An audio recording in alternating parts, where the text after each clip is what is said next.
Vampires, werewolves, ghouls, ghosts. Mummies that come back to life after 3,000 years. The magic moments of terror.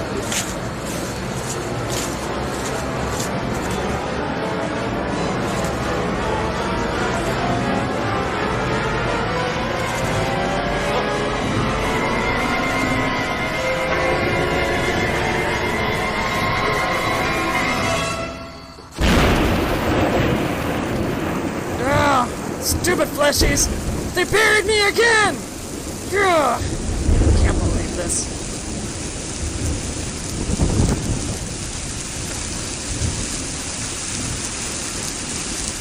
Fleshies. I hate fleshies. Just eat them all. Hello, welcome to today's episode of the Group Therapy Podcast. Today we have horror host Sally the Zombie Cheerleader. Sally, tell us about yourself. Hey, well, I'm Sally the Zombie Cheerleader, and I'm a zombie who was a cheerleader, and now I'm a zombie. And I host movies. Usually they're really not good, and fleshies like them. And I like to go on the Monster Channel and talk about silly fleshy holidays. And overall, I'm just a zombie cheerleader who likes to make fun of really bad B movies. How's that? That's fun. You are out of Pennsylvania, the zombie capital of the world. Yeah, apparently. Not really near Pittsburgh. I'm more outside of Philadelphia, so kind of ish on the zombie scale. I'm close to the zombie capital. I used to go to Pittsburgh Comic-Con all the time to go to Monroeville Mall and go see the zombies over in that area. All right. What's the name of your show? Well, it's Sally the Zombie Cheerleader School of Horror. It's kind of a reboot of my original show that I did, way back when in the early 2000s, if you can believe that actually existed. I was just hosting pure and simple horror movies, but now I've kind of gone back to a school format where I try to teach the monsters and fleshies what certain things mean, like holidays and why the monsters being all monstery and stuff like that. Cool. All right. I always ask everybody this: what's your favorite movie that you've shown? That I've shown? All right. Well, let's see.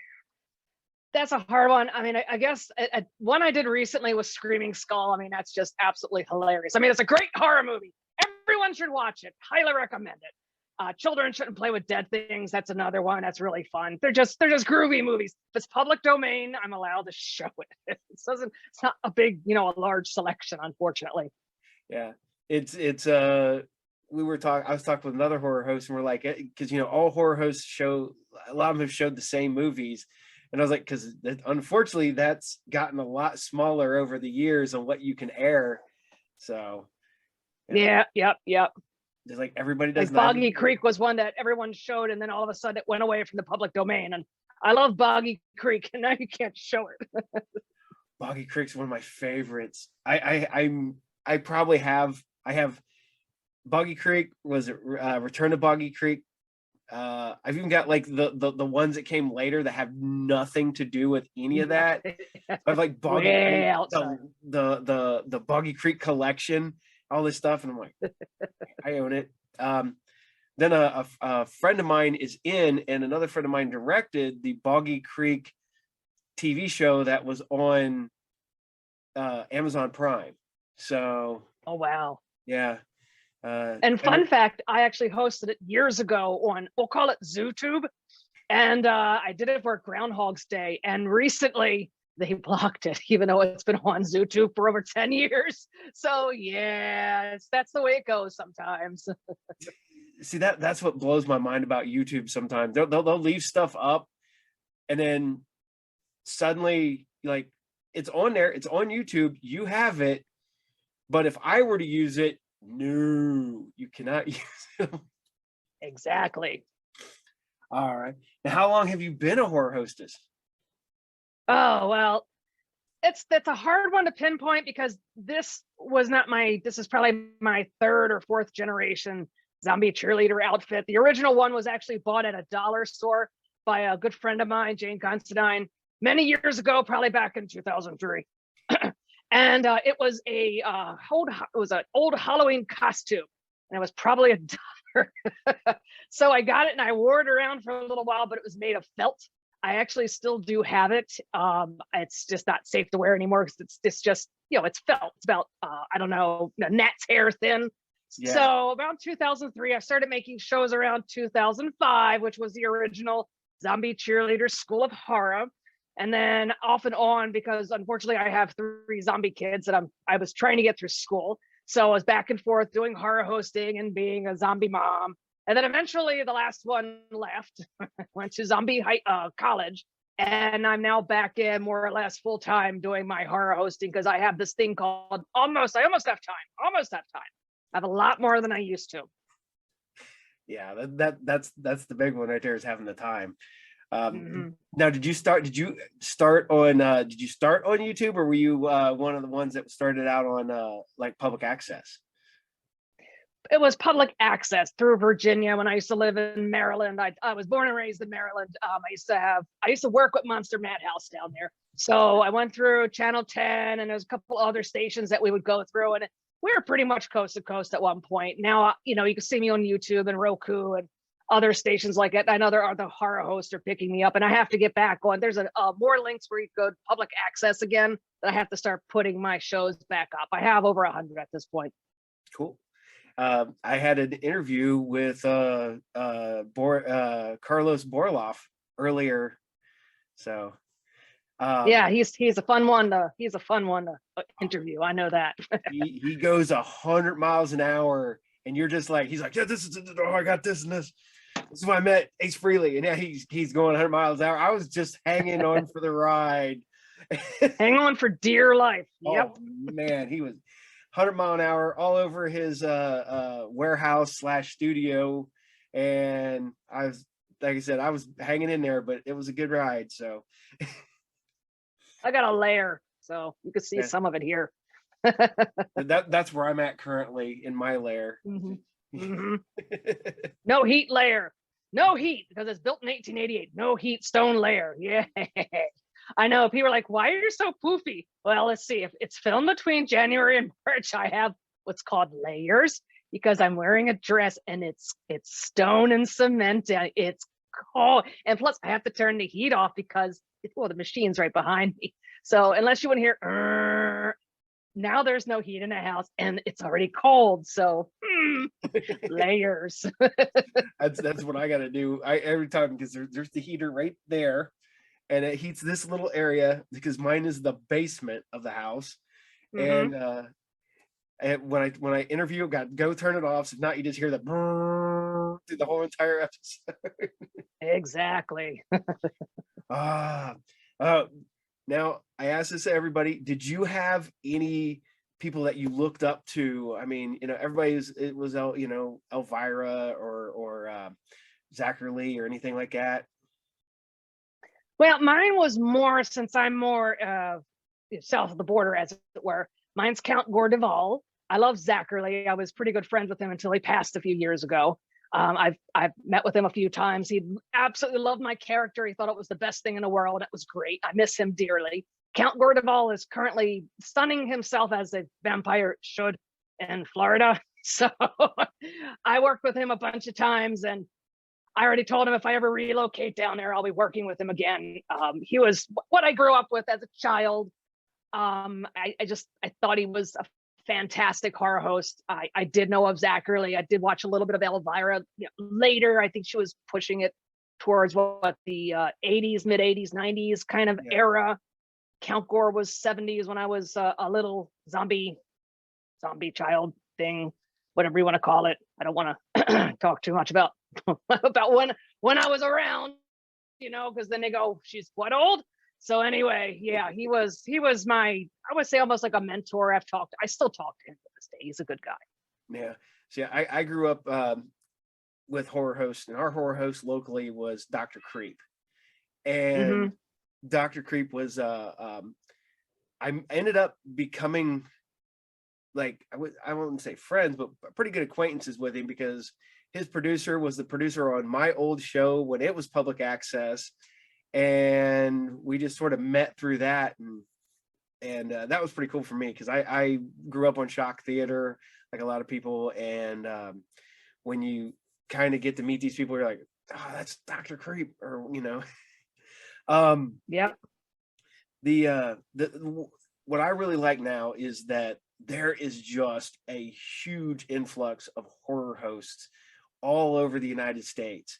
And when I was younger, I thought that was gonna be a lost art by this time, because it Yeah. was like because the 80s was seeing the end of it. You had a few of them like your Elvira's and stuff like that that were more nationwide and more accessible. But then all of a sudden, in the early 2000s, it was like, no, they're still everywhere. And I was like, oh. So I started like searching out people and going to conventions and getting VHS tapes with back VHS tapes.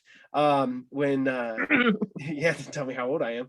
You get a VHS tape, like this guy over here, this one over here, and then it got to DVDs, and then YouTube, and now I go to conventions, and there's horror hosts all over, and it's so cool that's come back, and I am a huge fan. I watch a lot of it. I don't get to watch as many people as I want because there's just so many now. Yeah, there is. And well, it's the advent of technology. Yes. I just bought a Canon Pixel. I don't know if you've seen it. It's about this big. I've got you, it's up in a box, and it's AI. So I can actually have a camera now that can follow me without anyone touching buttons as I'm recording, and I can't wait to use that. I'm one of the first 500 people to get that, by the way. So Sally's super excited. Wow. But I laid low from horror hosting for a bunch of years because my last one went to college about 2-ish years ago. So by the time I finished with her and then caught up with all of the little projects around the house, like ripping out the bathroom or something like that, because my house is old, and getting things settled, I kind of started getting back into horror hosting again, because people are like, hey, where's Sally, blah blah blah. And so I started putting stuff up again, and so I'm thinking about rebooting my School of Horror. And then I had this wave of do it, and it's kind of, you open your computer and you go, there's so many people. And I didn't realize that my fan base, if anything, it's grown since I've had a fan base. And I'm shocked at how many people really appreciate the genre. I am. And I've met so many new horror hosts over just the last year. I mean, there's Jackie Blood that doesn't live too far from me, and we're going to start collaborating. And I've talked, there's so many other horror hosts out there. I can ramble on and on about this. And I was a huge fan and very good friend of Dr. Creep. I miss him dearly. I used to go out to Ohio all the time when I had more time. I don't have the time to scooch out there. But we've got cons in New Jersey and Pennsylvania. There's so much here. It's almost no point, unless it's like a horror hound where I know all my other horror hosts are going to be there. There's no point in going anywhere else, because I'd rather hang with my horror hosts and hang here with my local peeps, Oh, yeah. Yeah, it's like I said, I went to, the first big year I went to Horror Hound, and it was like they had a room of nothing but horror hosts, and I'm like, okay, this is so cool. And I ended up buying a bunch of DVDs and well, this is gonna tell you how old I was. When I first started finding out about horror hosts in other areas, I started doing tape trading, and and people were like, what's tape trading? Well, you took a VHS tape, and if you were lucky, you would get it. So mail it out. I remember that. They traded us around to other television stations. That's how we got around back then. Yep. Oh, yeah. Now, did you ever find out that you were on in some market that you had no clue because of somebody's getting your tapes out? Yes.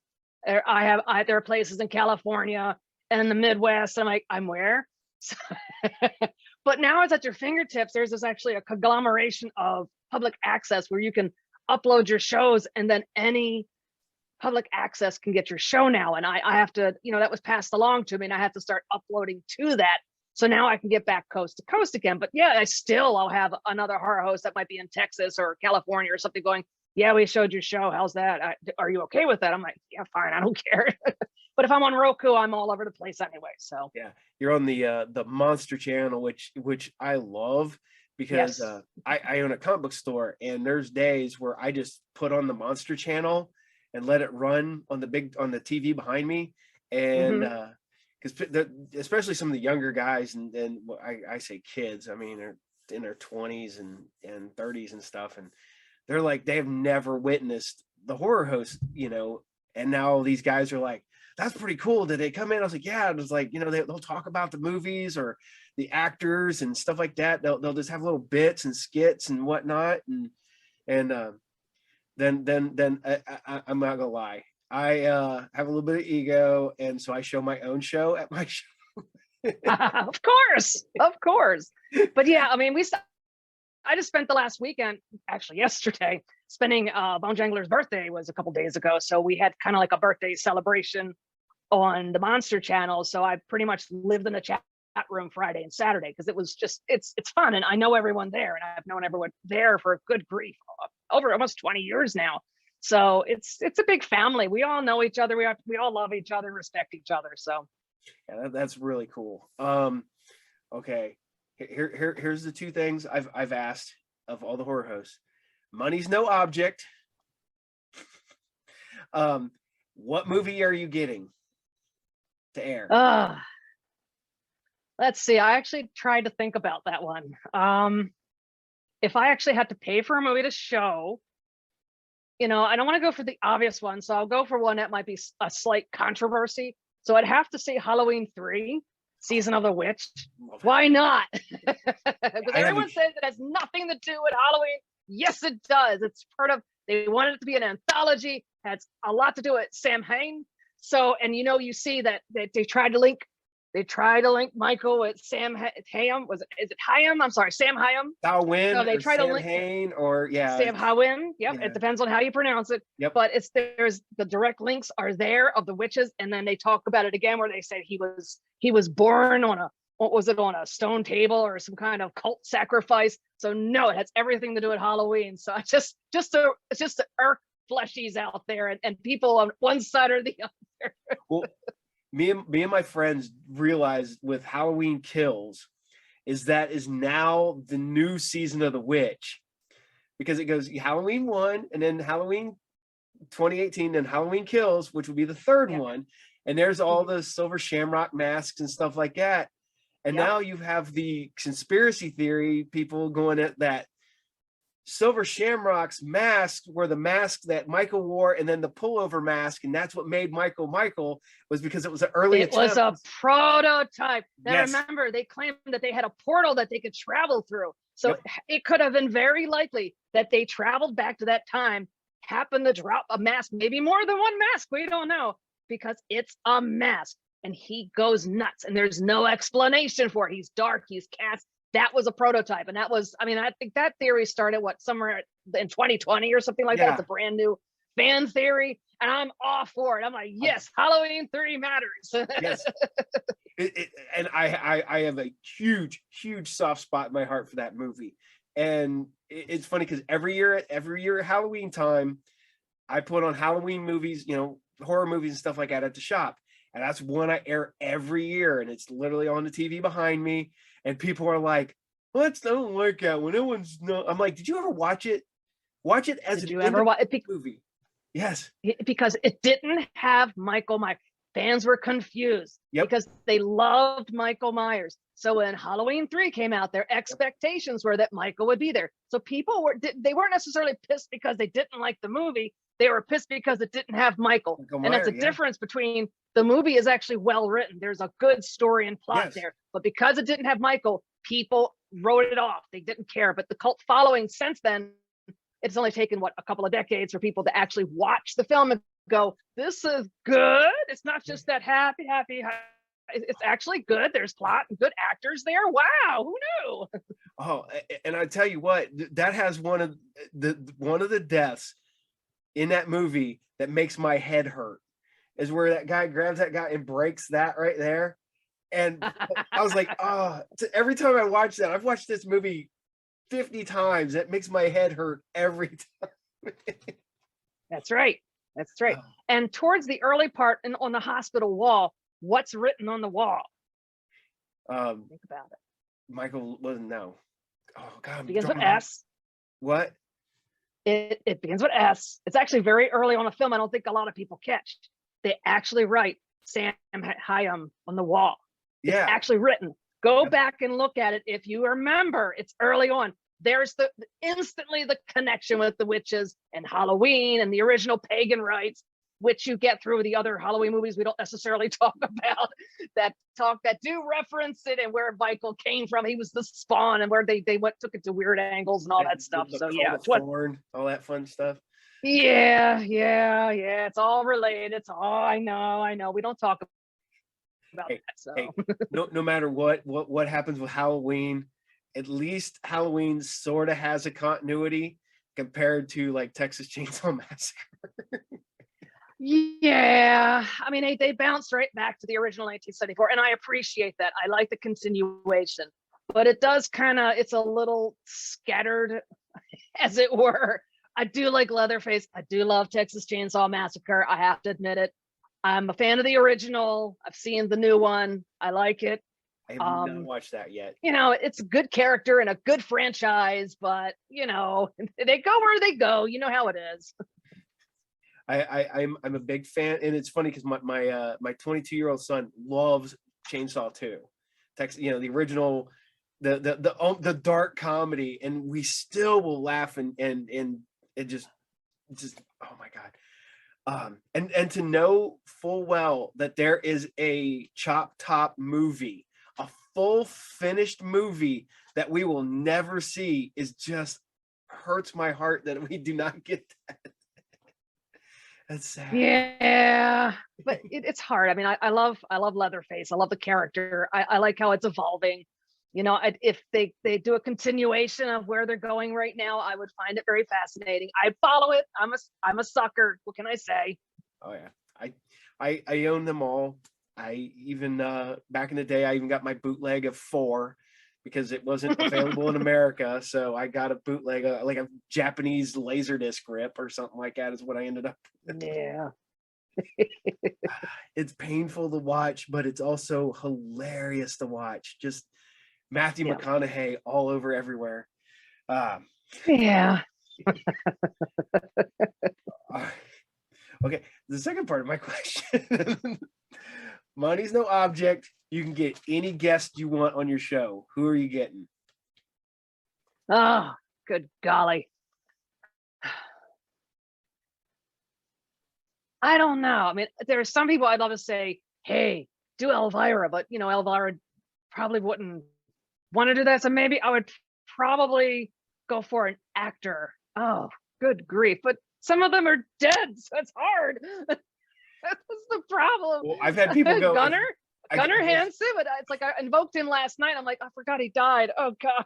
Like I can't. So good golly.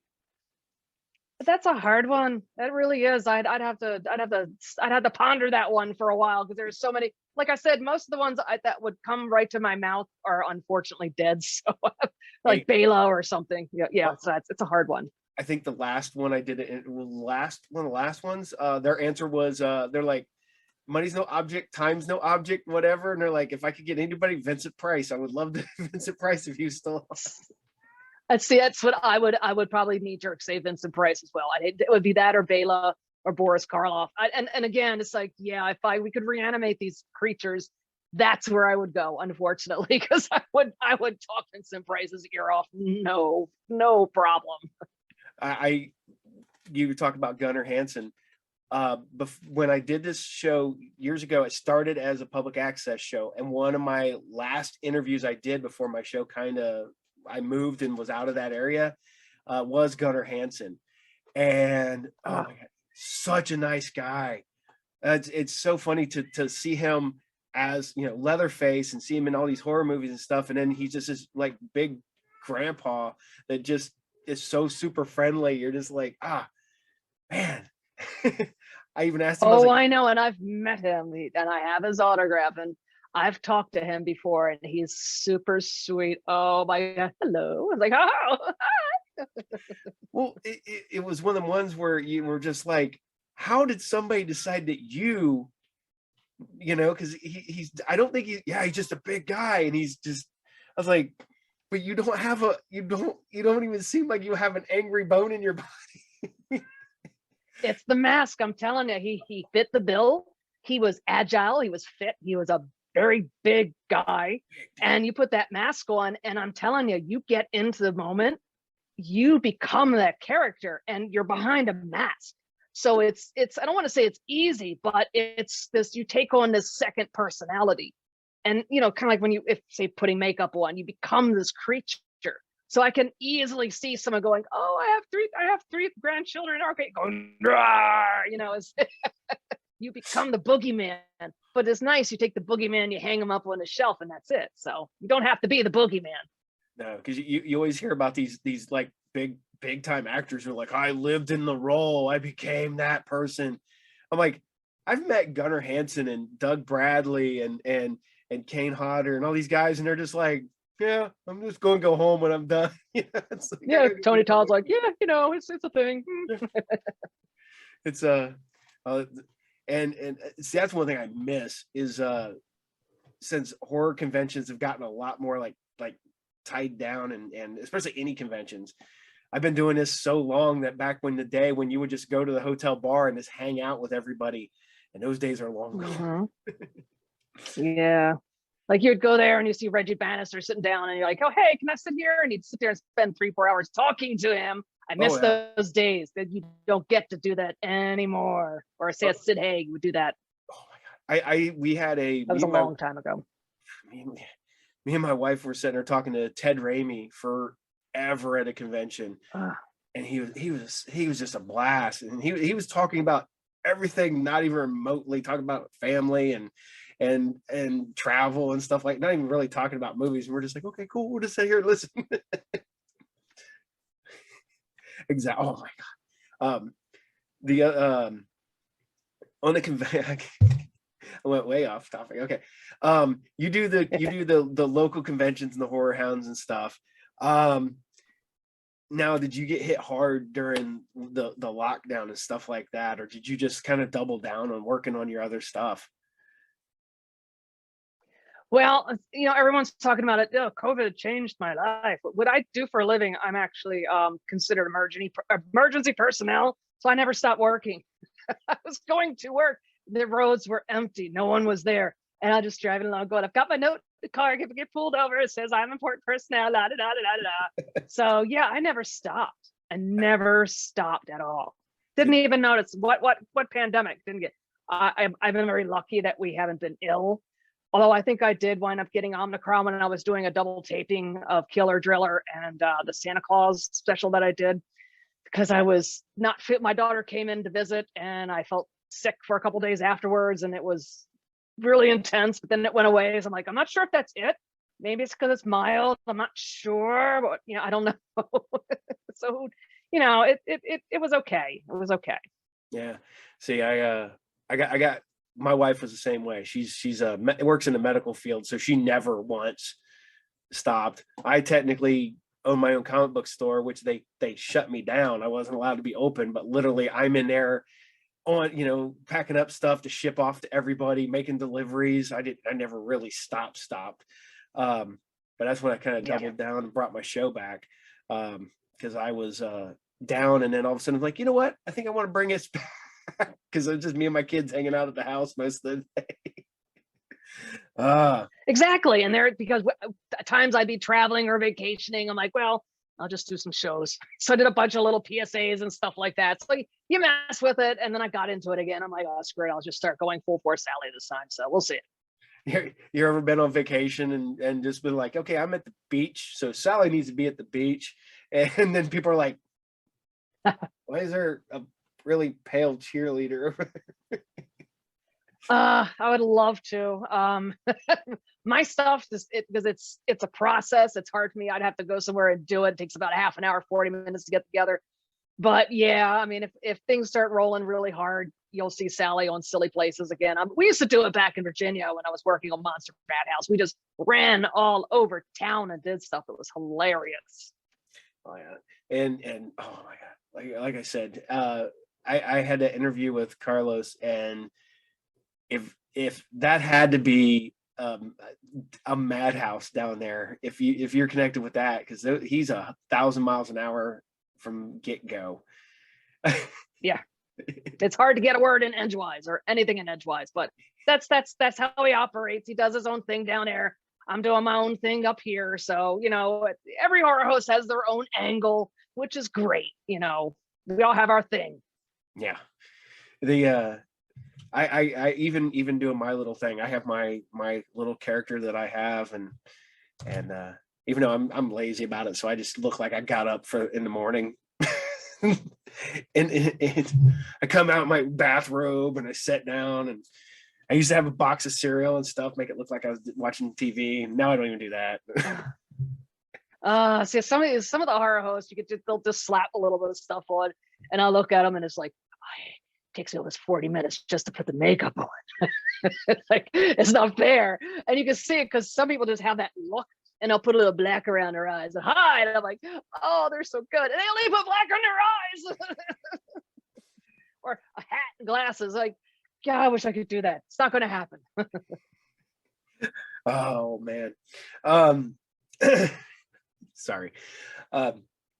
Now with your with Sally, you're on the Monster Channel, and you're on YouTube. Are you on any other things? Are you on any other streaming services? You out there like on your local channel or anything like that? Not yet. I have to get back on my local channels, so I'm going to be working on that pretty darn soon. I am on Vimeo. I forgot to give you that link. That I've had that for a long time, and I'm starting to upload again on that because my main is YouTube. I do rely on the Monster Channel and the Vortex to get me out there, which is on Roku, and everyone can access that. So Instagram, of course. I just restarted my Twitter account again that I've been sitting on for a long time. Because there's so many, because I'm a one zombie band, basically. I do everything from shooting, you know, I play a zombie, and then I edit the zombie, and then I upload the zombie, and then I try to market the zombie. And it's just, you know, there are people that have these troops of plushies that go help them and promote them. And like, it's just me. I know exactly how that is. I've asked these other horror and people that do all the, how do you find the time? Do you just go, okay, I'm working from this time to this time? Do you have set hours that you work, or do you just kind of get it and work on it when you just have the time? It's kind of like Frogger. You kind of like look both ways, and oh, car's not coming. You hurry up and do something, and you got to stop. Oh, safe again. It's like playing Frogger. I get it done when I get a little bit of a break, and I try not to get hit by the car. Now, do you try to put out one weekly, or do you just have a set schedule that you just try to keep to?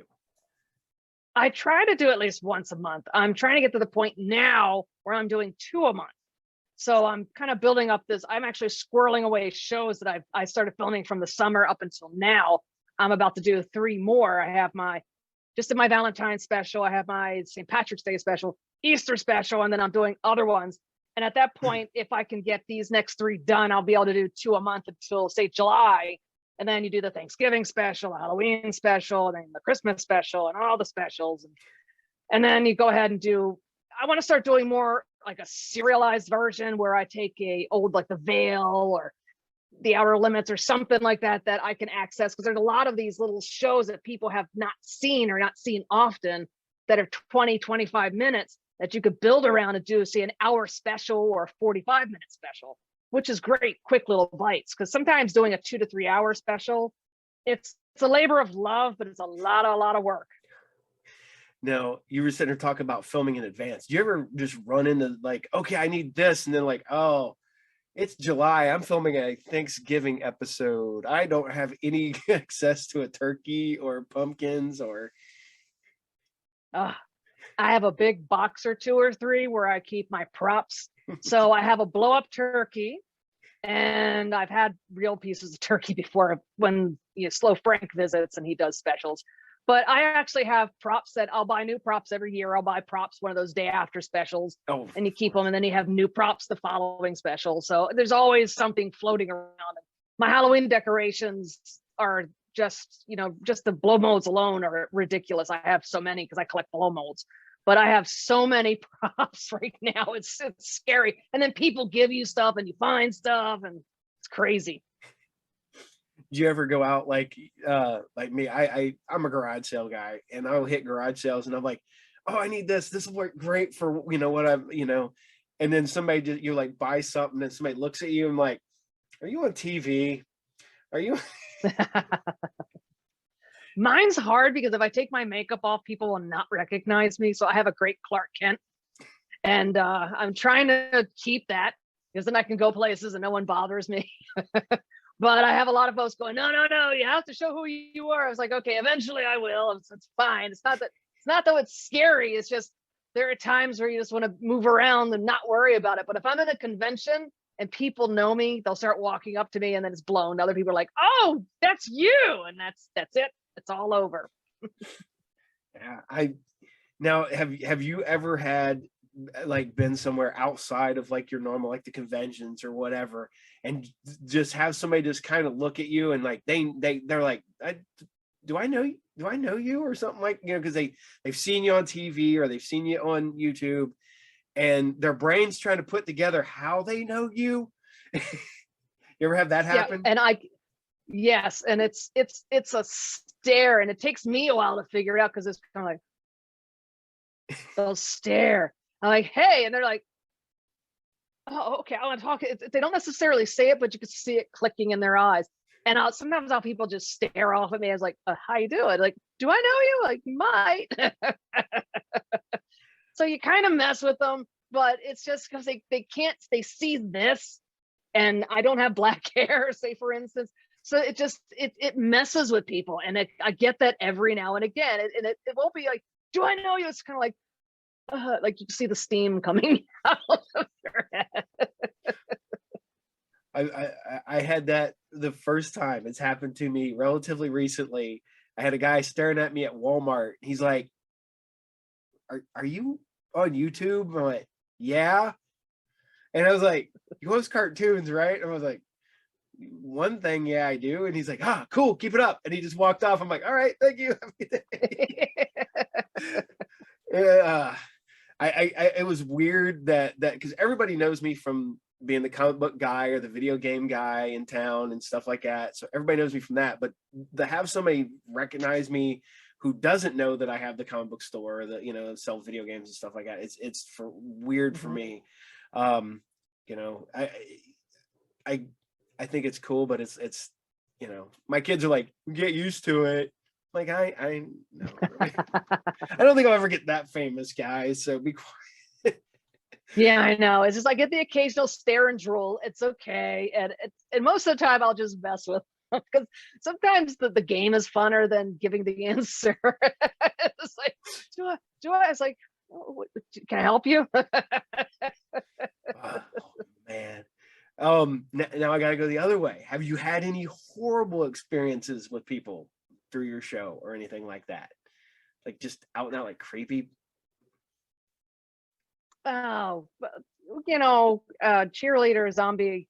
You get and I know any female host will say they get their random creepers or say the instant messages. You'll get, I don't know, questions and photos.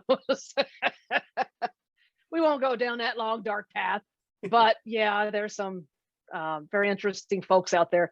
I think the worst thing that ever happened to me, when this was way back, I think it was maybe 2007, 2006.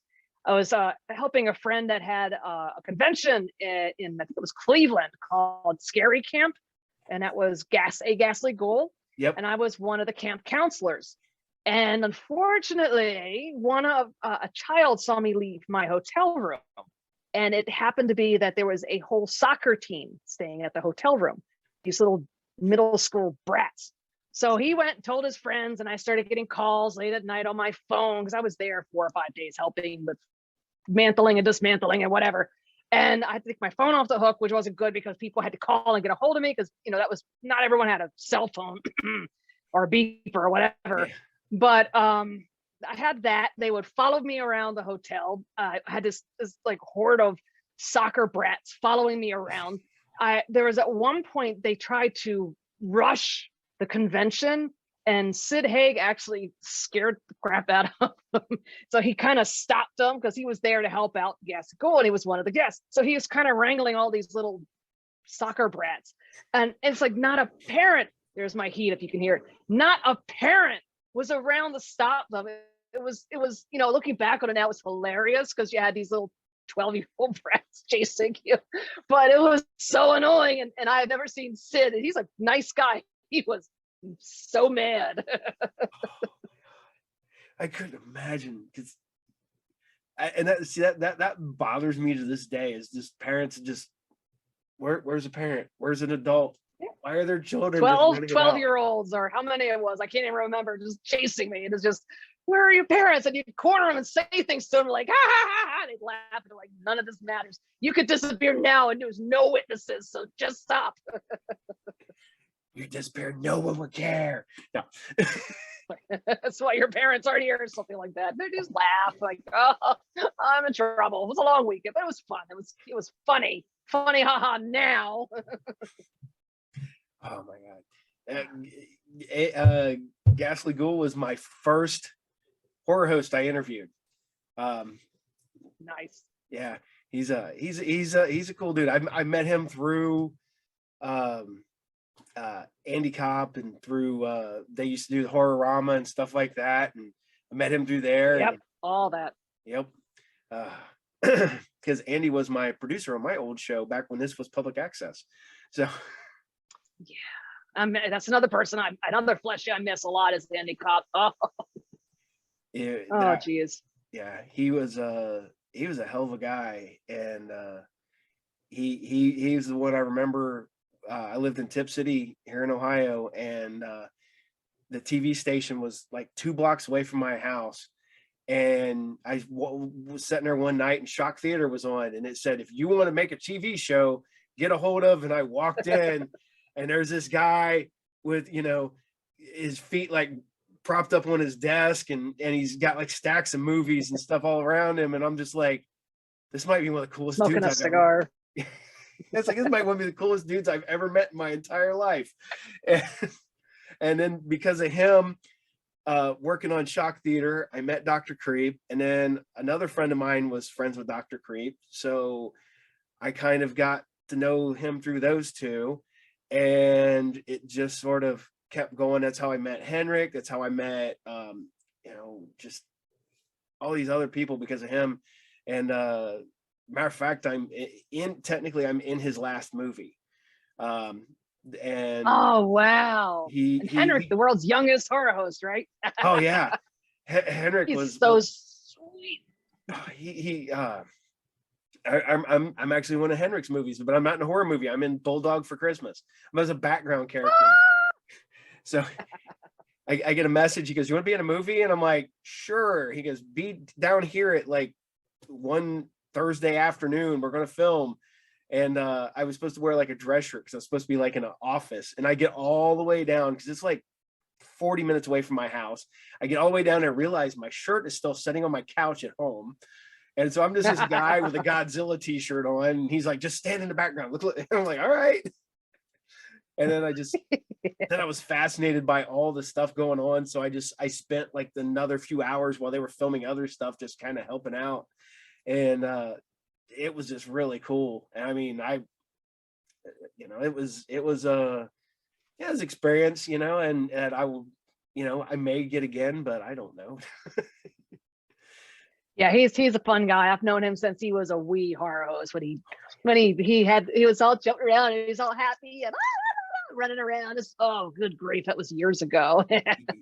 Well, it's like when I met him, I did not realize how young he was when I met him, because he was the cameraman for Andy on his movie, and I'm meeting this, and I'm like, oh, okay, and I was like, holy crap, is this kid even out of high school yet?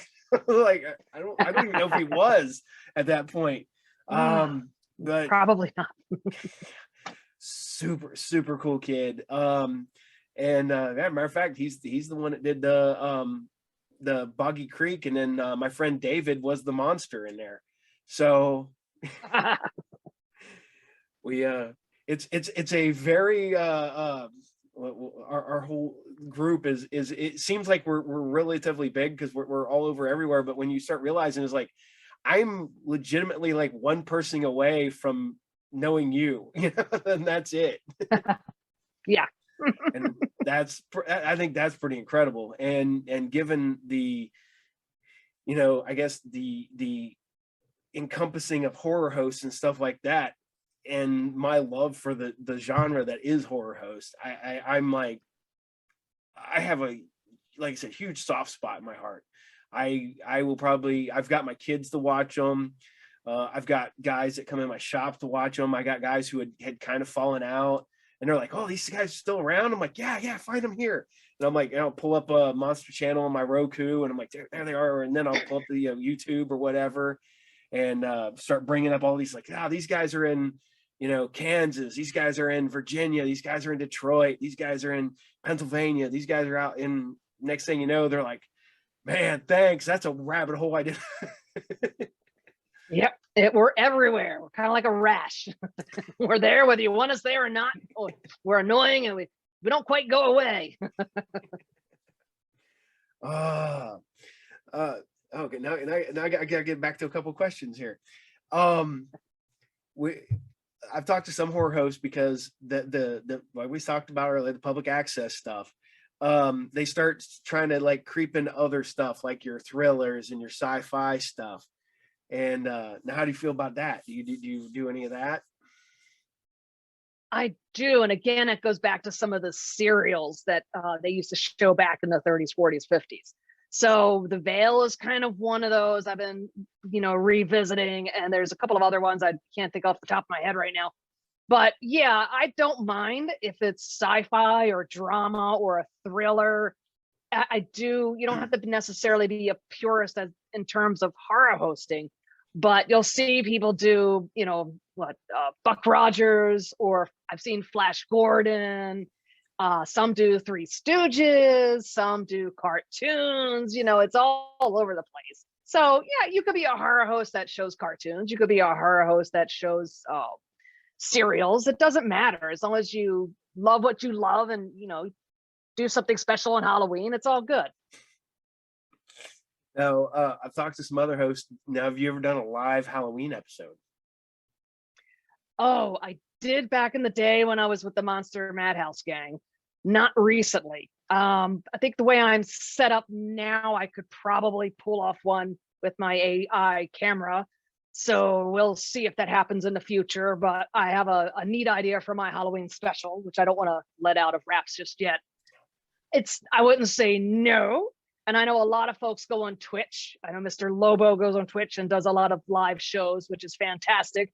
I may start, I think it's one of those things where you have to do it just to see if you can and go from there. So maybe I'll experiment with it once and see how it goes. But then you don't want to sit there and say, I want to do it and then not keep doing it because people expect. So I don't know right now with my current work schedule if I could do something once a week or once a month that's live. So we'll see.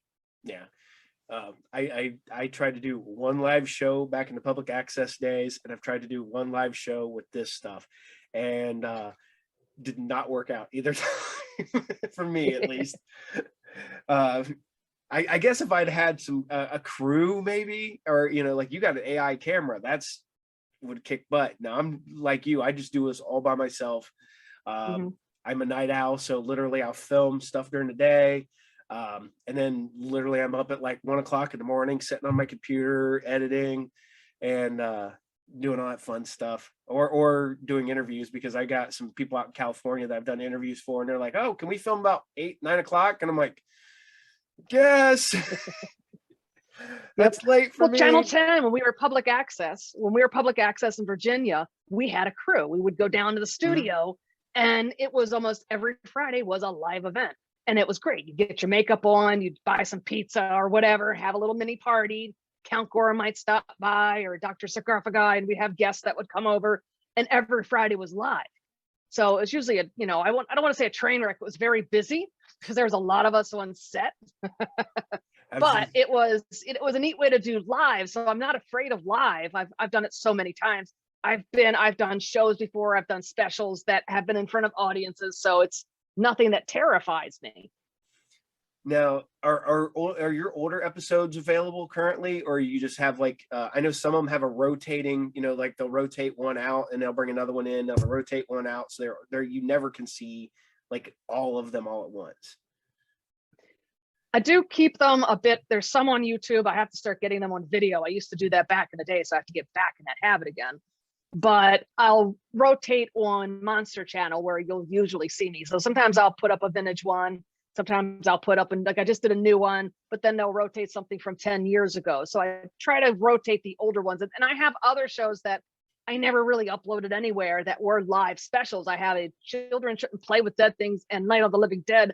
Both were shot live. And I've really not uploaded either one of them. So, those are coming down the pike, which probably within the next month or two, I'll release one and just put it out there and say this was recorded live back when we were in Channel 10 in Virginia. So yeah, there's specials coming up. Okay, cool. Do you have any advice for the people out there that want to become a horror host? And there's a ton of them because there's always a new one every day. And I actually do talk to folks that will IM me and say, well, how do you do this? Find something you love. Okay. Find your passion. And now you can say, well, we could show horror movies, but it could be review horror movies. It could be watching them. You could do an MSK 3000 style. You could do whatever you want. Find your passion and your love and try it out. And if you don't like it, try it again. Because I've gone through my school of horror and I've switched back and forth. You can do that too. You can, look to your idols, look to Universal Monsters, get in front of a mirror and play with clothes and costumes and makeup. Find your inner monster, see who it is, try it out, try out in front of the, just stand there in front of the mirror and do it. Because when I first started to develop this, it was in front of a mirror because you want to do a voice, but then what's that voice look like coming from your mouth? So you watch yourself. I know, oh, that works. Okay. So you experiment with it. And then you can record something and send it out to other horror hosts and say, what do you think? Or just jump right out there. But don't be afraid. It's a passion. Find what you love and run with it. Now, I forgot to ask you, any of your zombie children deciding to get into the zombie business there? No, sadly not. I have Zombette, Zomboy, and Charlie the Zombie. So unfortunately, Charlie the Zombie is, he's kind of a chef, so he cooks. That's kind of funny. Zombette wants to be a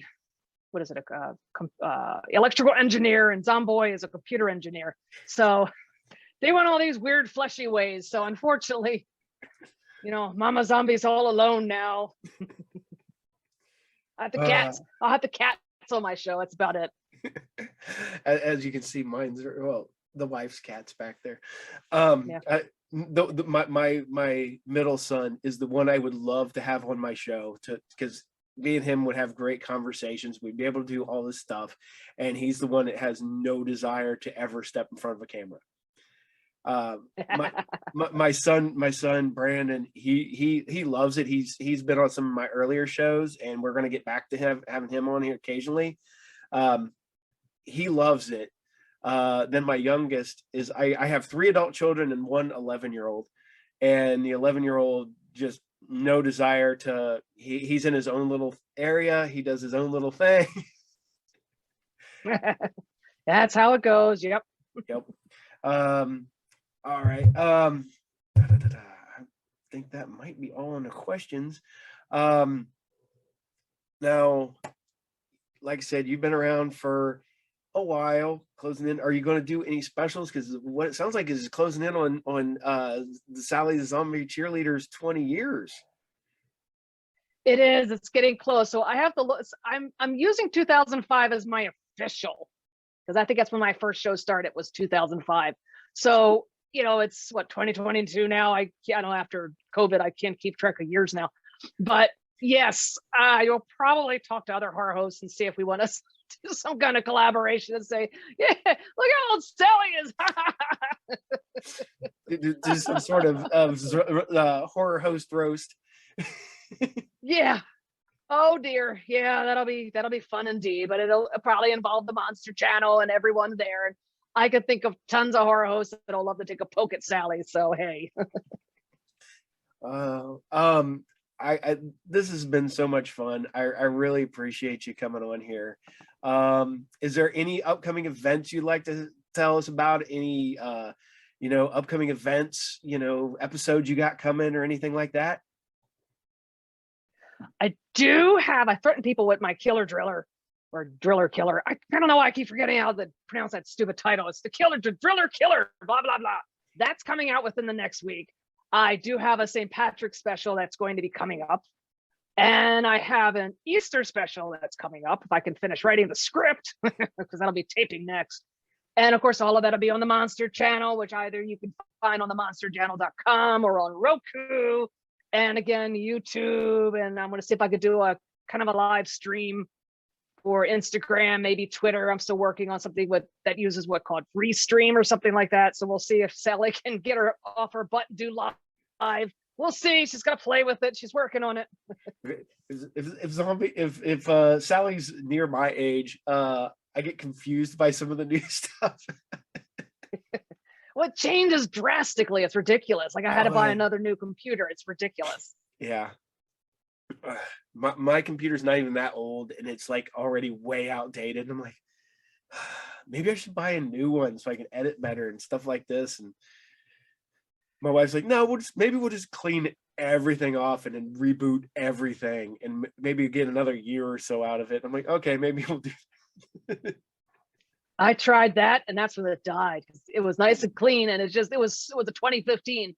It was just out of date. I had to. It was a mercy kill. I mean, I actually keep it for my photography because I love taking photos. So it's great to store and edit photos, but to say use the software that I use now to edit shows, it had a stroke every 5 seconds. It wasn't happening. So this is my nice computer now. Oh, I had another question. I just remembered.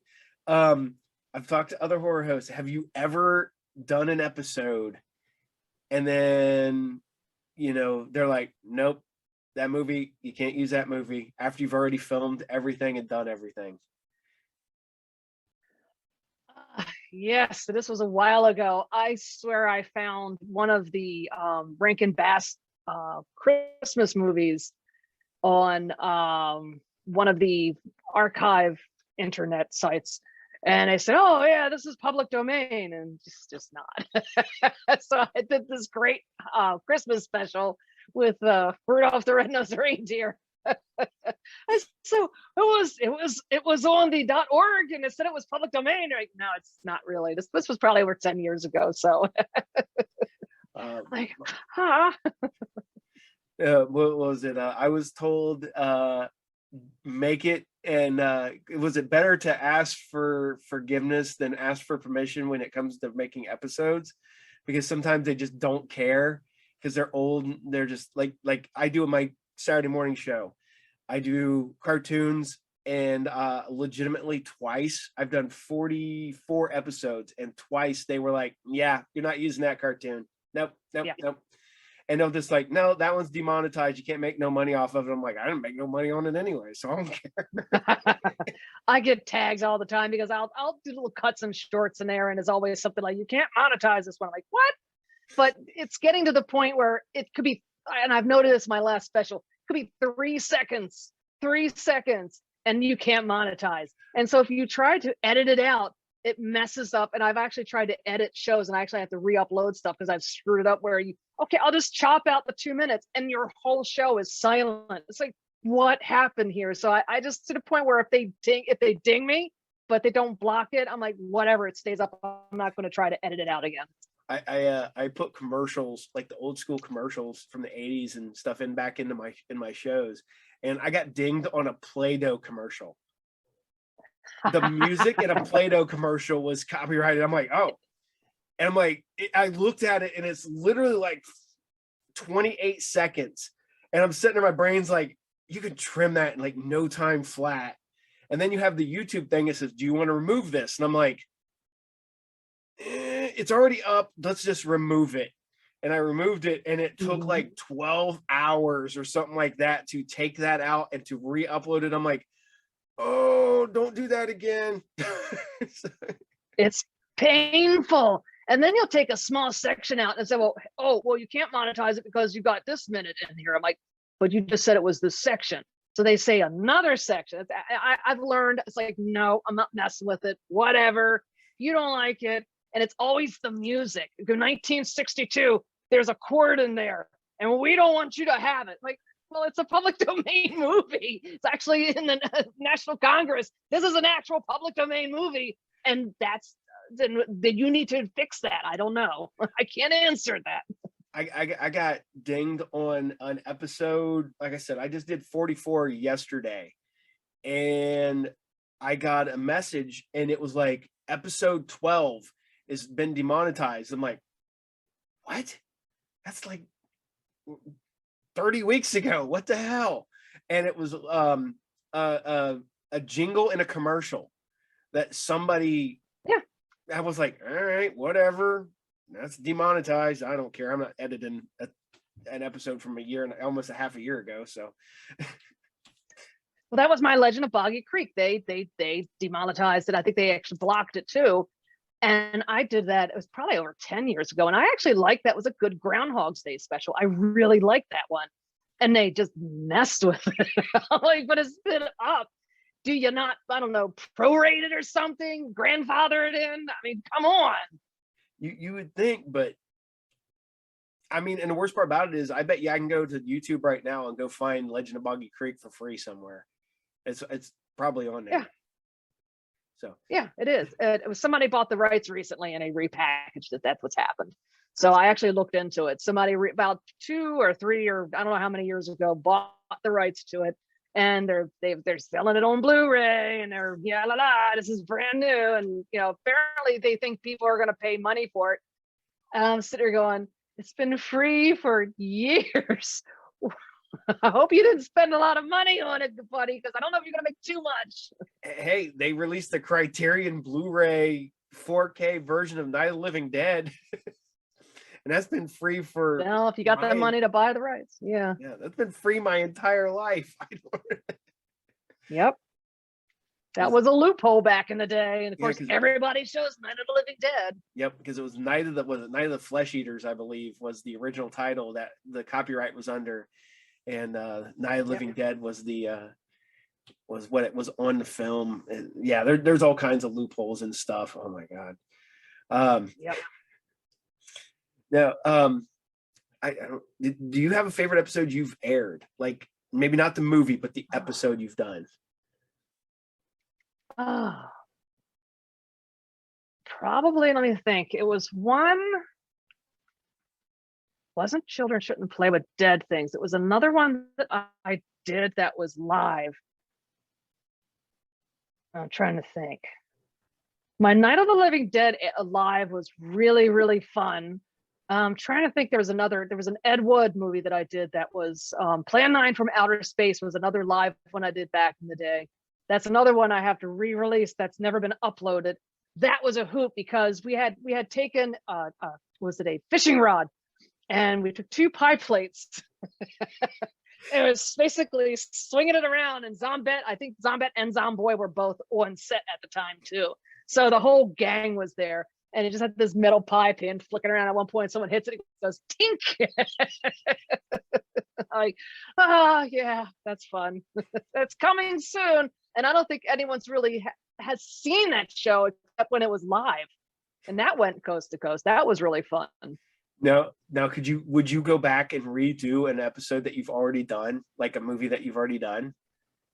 Like, maybe you've done it like back in the late 2000s, and you'd be like, nah, I want to do it now in the 2020s. Yeah, there's a couple of them where the way I script it, I think I wouldn't write it the same way. Mainly that's just different, I don't know, different standards or different ways of saying things nowadays. Because since I've been doing some horror hosting, it's not as though you're off the cuff with saying horrible things. It's just that the way you see things now versus the way you saw things 15 years ago, you wouldn't necessarily shape it that way. No. So I don't know. It's just, you look back at old stuff and go, yeah, I didn't write that very well. Blah. No, it's I like I said, I've watched your show. I gotta go find all of them eventually. I sit there and just set up the shop and watch horror hosts and stuff, and it's fun. I guess I do appreciate your time. I do appreciate what you do. I love horror hosts as the genre. I hope it never goes away. And I love the fact that YouTube and all these streaming channels has made it popular again. Yes. And I hope you just keep going at it. And I mean, like I said, I saw all your shows, and I have a bigger, like, I mean, I had respect for you before, but knowing that you do everything by yourself, I have so much respect for you doing that. That is, I do what I do now, and I couldn't imagine doing a full show with a script and all that stuff like that, because that's a lot. And the fact that you're able to do that and get them knocked out, that's amazing. Script. Yeah, script and light and motivation, and hey, you get on set, take 1, take 2, take 3, hiccup. Oh no. Yeah, it's a labor of love. How's that? Oh yeah, that's the one thing I hate. Like, I'll be recording my show, and I got a static camera. I almost always have my drink because I get dry throat or whatever. And you'll be sitting there like doing this great monologue. You get this whole thing out. You get all this information out, like about something. And all of a sudden you're like, yeah, oh man. And then you got to go back and edit out your sneeze. Yep. And then you got to figure out where you were when you started going. That's why cutaways are your friend. I figured I'll just rotate it. Oh, or I'll do lots of breaks, because if you try to just monologue it, first off, it gets boring. So I'll try to just do a break. And doing breaks every so often, I think just it keeps the viewer more engaged. Like especially if your camera is steady and it's not moving. So you tend to get a little bored. So if you're breaking away or cutting to a clip, it just clicks on the mind of the viewer and it's more engaging. So you try stuff like that and it's not so bad. Yeah. And I appreciate, because like I said, I just do this, and the information you've given will go into my, file folder in my head to be used for a later date. But yeah, like I said, I appreciate it. I have just a mountain of respect for you being able to do this on your own, that you've been able to keep your character going for, like I said, closing in for 20 years. You've been able to change markets.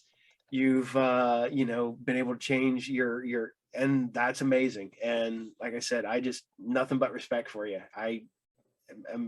That is amazing. So oh, thank you. And it's 2 thumbs up. You too can be a horror host. After a while you do it, and updating software and doing all this, it's not that bad. Yes, it's cumbersome, it's time consuming, and there are times you're up 2-3 o'clock in the morning and I've got to go to work the next day. Like, I'm tired, but I have to get this done. A lot of days like that, but in the end, and you get feedback, and there's so many folks, and it's not just say in Pennsylvania or in this country, but across the world. I'll get fans. I mean, I've had them as far as I've got a lot of fans in Australia. I've got a lot of fans in Canada. I've got a lot of fans in Europe. I've got a lot of fans in Mexico. And it's shocking to hear from people, and I absolutely love it. So, as long as they're still there watching and saying, hey, that was great, I'll keep going. That's great. I know it's bad. I just remembered a question. You have your regular job. Do your people that work at your regular job just like, what are you doing? You're a what now? Believe it or not, I'll stay pretty much Clark Kent, especially what I do for a living. So it's very pharmaceutical. So I tend to keep, my day job and my night job separate, only because I'm afraid that if the company finds out, they're like, what do you do? So, maybe one day, people find out eventually.